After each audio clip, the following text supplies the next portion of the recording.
Hello everyone, good morning. আমি এখন যে কাজটা করছি সেটা আমাদের মাদের রোজকার কাহিনী, বলা চলে ঘর ঘর কি কাহানি।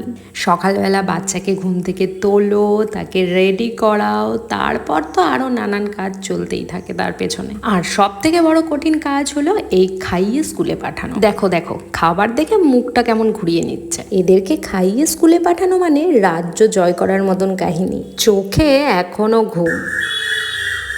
ওদিকে পাখি ডাকছে আর এদিকে আমার পাখি বলছে, মা চোখে একটু বেশি করে জল দাও না, খুব ঘুম পাচ্ছে। মা হিসাবে মেয়ের ঘুমে ঢুলু ঢুলু চোখ দেখে খারাপ তো লাগে, তবে এই খারাপ লাগাটাকে প্রশ্রয় দিলে চলবে না। সন্তানের ভালো চাইলে সন্তানকে সবকিছুতেই অভ্যস্ত দেখতে হবে। তাও স্কুলে পাঠিয়ে এবার এক প্রকার শান্তি। ওদিকে আবার কাজ বেড়ে আজ বসে আছে। দিদি আজ কাজে আসবে না, আর আগের থেকে সেটা বলেও যায়নি। হঠাৎই সকাল হতে খবর পাঠিয়েছে। আর সকালবেলা এতটাই কাজের চাপ থাকে যে আশিপাশি কাজ সারতে গেলে অনেকটা দেরি হয়ে যাবে। আগের দিন যদি জানা থাকতো তাও সকাল সকাল উঠে সবটা করে রেখে দিতাম। কি আর করা যাবে, নিশ্চয়ই কোনো সুবিধা হয়েছে, তাই হয়তো আজ কাজে আসতে পারেনি। যাই হোক, ওদিকে উঠোনটা ঝাড় দিয়ে বাসন কুসুন সব মেজে ঘরে এলাম। বিছানার চাদরটা একটু পাল্টে নেব। গরমকালে এক বিছানার চাদরে বেশি দিন শোয়া যায় না, গায়ের সাথে কেমন যেন লেগে যায়, একটা চিটচিটে ভাব, গন্ধ। ময়লা না হলেও মনে হয় যেন অনেক ময়লা হয়ে গেছে। তাই একটা কাঁচা চাদর বিছানায় পেতে পুরনো চাদরটা তুলে কেচে ধুয়ে দিলাম। যদিও শুধু চাদর না, সাথে জামা কাপড়গুলো একবারে সার্ফের জলে কেচে ধুয়ে নিয়েছি। সকাল থেকে এখনো পর্যন্ত সেভাবে দাঁতে কিছু কাটেনি, একটু চাও খাই। এখন এগুলো মেলে দিয়ে এক কাপ চা নিয়ে বসেছি। আর এই টোস্ট বিস্কুট চায় ভিজিয়ে খেতে কি যে ভালো লাগে সে আর কি বলবো। টোস্ট বিস্কুট আনলে 2 দিনের বেশি 3 দিন আর সেই বিস্কুটটা আমাদের বাড়িতে যায় না। উঠেছি 6টায় আর এখন সকাল বাজে প্রায় 9টা। কাজ করতে করতে গরমে গরমে মাথাটা বেশ গরম হয়ে গেছিল। এই চা আর বিস্কুটটা খেয়ে এতক্ষণে মাথাটা একটু ঠান্ডা হলো। খিদে পেলে না কারোর ভালো কথাও সহ্য হয় না, খুব রাগ উঠে যায় আমার। তখন মনে হয় যেন গামলি গামলি খাবার খেয়ে নিতে পারবো। আমার মতো তোমাদের কার কার এমনটা হয় একবার জানিও তো। এখন বসে ভাবছি এরপর কোন কাজটা করব। মাথাটা একটু ঠান্ডা হয়েছে কিনা। তারপর ভাবলাম যে চলো স্নানটা সেরে পুজোটা সেরে ফেলা যাক। মাথায় জল পড়লে মাথাটা আরো বেশি ঠান্ডা হয়ে যাবে। তাই যেমন ভাবা তেমন কাজ। স্নান সেরে চলে এলাম পুজো দিতে।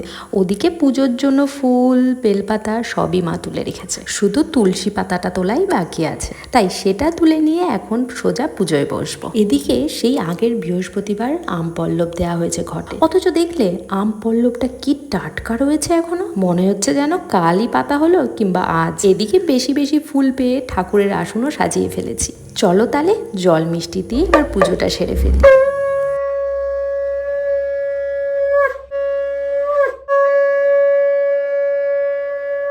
এ বেলার মতো ঠাকুর ঘরের কাজ আপাতত শেষ। এখন রান্নাঘরে ঢুকলাম একটু নিরামিষ এঁচড় করব বলে।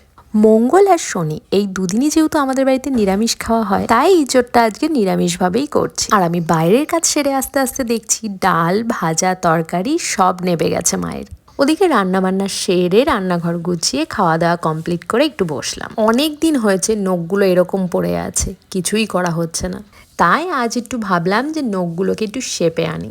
আর তারপর পছন্দ মতো একটা নেল পলিশ নিয়ে নিয়েছি। নেল পলিশ কেনার সময় যেটাই দেখি সেটাই কিনি, কিন্তু ঘরে আনার পর এমন হয়ে যায় যে একটা কালারই বারবার পরতে থাকি। এদিকে ঘরে যে কত রকমের নেল পলিশের গাদা হয়ে আছে তার কোনো ঠিক নেই। আর নেল পলিশ পরতে পরতে যে ভয়টা পাচ্ছিলাম সেই ভয়টাই কাজ করলো।